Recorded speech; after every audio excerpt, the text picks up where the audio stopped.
Hi friends, மாயா சீனு சீரியலை பற்றி தான் நம்ம இந்த வீடியோக்குள்ளே பார்க்க போகிறோம். வாங்க நம்ம வீடியோக்குள்ளே போகலாம். கதிரை வீட்டுக்கு அழைச்சிட்டு வந்துருந்தாங்க மாயா. அப்போ கதிர் ரொம்பவே நடக்க முடியாமல் நடந்து வரவும் ஜானகி அவங்கள பார்த்துட்டு அழ ஆரம்பிச்சிருந்தாங்க.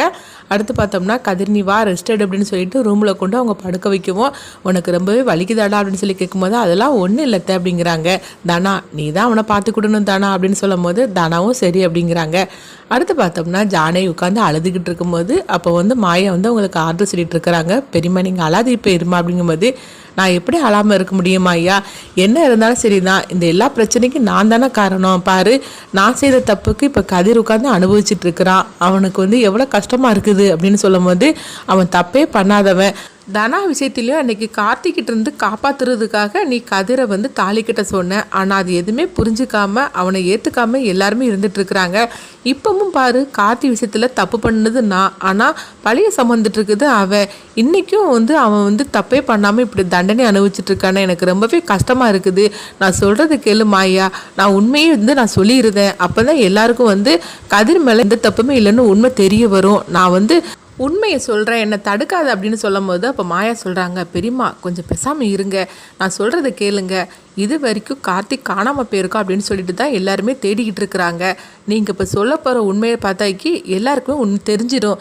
அதனால நான் சொல்கிறது கேளுங்க, நீங்கள் எதுவுமே பேசாமல் இருங்க. அதான் கதிரை நம்ம வெளியே அழைச்சிட்டு வந்தாச்சுதுல்ல, இதுக்கப்புறமா கார்த்திக் காணலன்னு சொல்லிட்டு அவனை தேடிக்கிட்டே தான் இருப்பாங்களே தவிர மற்றபடி நம்ம மேலே யாருக்கும் எந்த சந்தேகமும் வராது.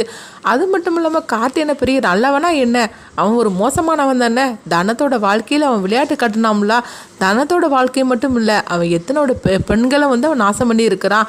அது எல்லாத்துக்கும் சேர்த்து தான் இப்போ நம்ம ஒரு முற்றுப்புள்ளி வச்சுருக்குறோம். அதனால் நீங்கள் ரொம்ப அவன் நல்லவன்லாம் கிடையாது, நீங்கள் குற்ற உணர்ச்சியில் இருந்துகிட்டு இருக்கிறதுக்கு. அதனால் நீங்கள் எதை பற்றி கவலைப்பட்டுட்டு இருக்காதீங்க, நீங்கள் பேசாமல் அமைதியாக இருங்க, இதெல்லாம் நான் பார்த்துக்கிடுதேன் அப்படின்னு சொல்லவும் ஜானகி சொல்கிறாங்க, நீ என்ன சொன்னாலும் சரிதான் மாயா, நான் பண்ணின தப்புன்னு என்னுடைய மனசாட்சி எனக்கு கஷ்டமாக இருக்குது அப்படிங்கும்போது பெரியம்மா நான் சொல்கிறது கேளுங்க, பேசாமல் அமைதியாக நீங்கள் இருங்க, எதுவும் நடக்காது, நான் எல்லாம் ஆக வேண்டிய வேலையை பார்த்துக்கிறேன் அப்படின்னு சொல்லிட்டு மாயா அங்கேருந்து போகிறாங்க. அடுத்து பார்த்தோம்னா அவங்க கதிருக்கு அந்த உடம்புல அடிபட்டிருக்கனால ரொம்ப வலிக்குது போலுக்கு.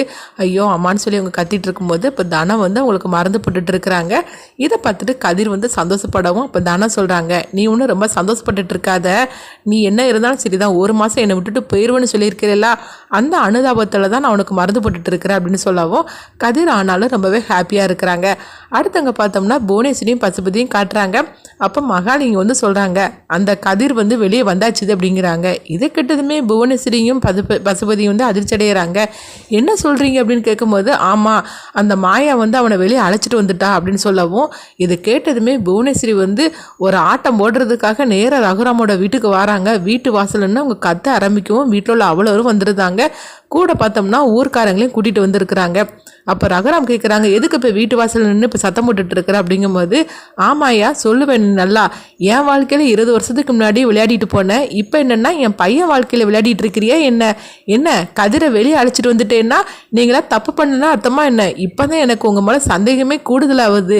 சொல்ல போனாக்கி கதிர் தப்பு பண்ணனா எதுக்காக அவனை நீங்கள் வெளியே அழைச்சிட்டு வந்தீங்க, என் பையன் இன்னும் காணலை, அவன் வர வரைக்கும் இவன் அங்கே உள்ளே தான் இருந்திருக்கணும், எதுக்காக இவனை நீங்கள் வெளியே அழைச்சிட்டு வந்தீங்க, அதனால தான் எனக்கு சந்தேகமே கூடுதலாக இருக்குது.